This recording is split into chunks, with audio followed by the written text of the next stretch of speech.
The Brandon Bobcats have a big game tomorrow night. It's not a crucial GPAC final matchup against Regina that we're used to seeing every year. No, it's the Jamestown Jimmies. Who? Yes, the Bobcats are preparing for the relatively unknown NAIA Division I school from the U.S. Good job. Collect yourself. Get your balance. You couldn't get it? Hey.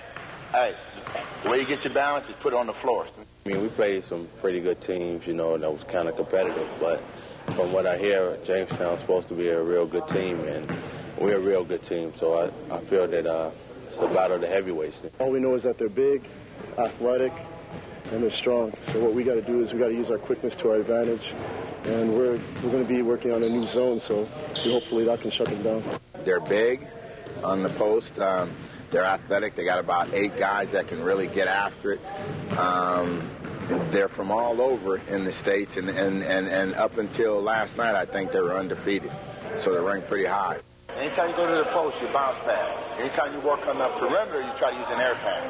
The Bobcats will most certainly have to work on their team speed as well as their finish, as this is quite possibly a team tougher than any other squad that they'll face in GPAC. Sometimes we don't defend well in the half-court set when teams execute well. So we're going to look at a couple of different things. I'm going to work on some different types of defenses. I feel that we should have moved up because some of the top-ranked teams are lost, and we haven't. So, I mean, it's not about respect. It's about staying the same. So, I mean, we're happy that we're ranked, but also we feel that we should be up higher in the rankings instead of 7th. We feel that we should be either between 3rd or 4th right now. I think sometimes, when you're, involved in university coaching, especially a place like Brandon University, you've got a lot of other responsibilities such as academics, fundraising. There's a number of things on our plate, and unfortunately we don't get a chance to do all the networking maybe some other people do. Is Coach Lockridge leaving this team in the next 2 weeks? Not that I know of. I don't think that's going to be happening.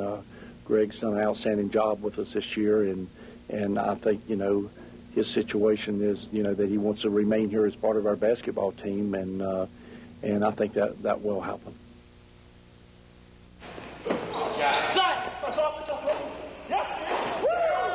The BU Bobcats have buckets of talent. Tops in GPAC, 4th overall in the country, and the best offense in Canada. We're not going to take any team for granted. We're going to go in there, and we're going to hope to win the game, obviously. But, if we sleep on any team in this league, they're capable of beating us, and we know that. We've got to play well. That's the first thing. We've got to play hard. I think we have trouble playing teams that we face 2 and 3 times. I think we have trouble playing them hard. And that's the key for us. We're extremely talented.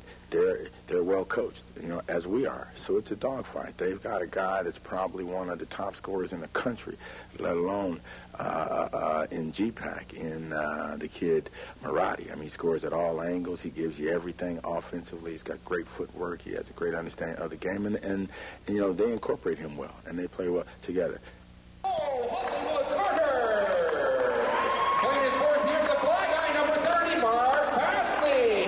David Cruiser Perez, number 40. Number 52, Richard Ashman.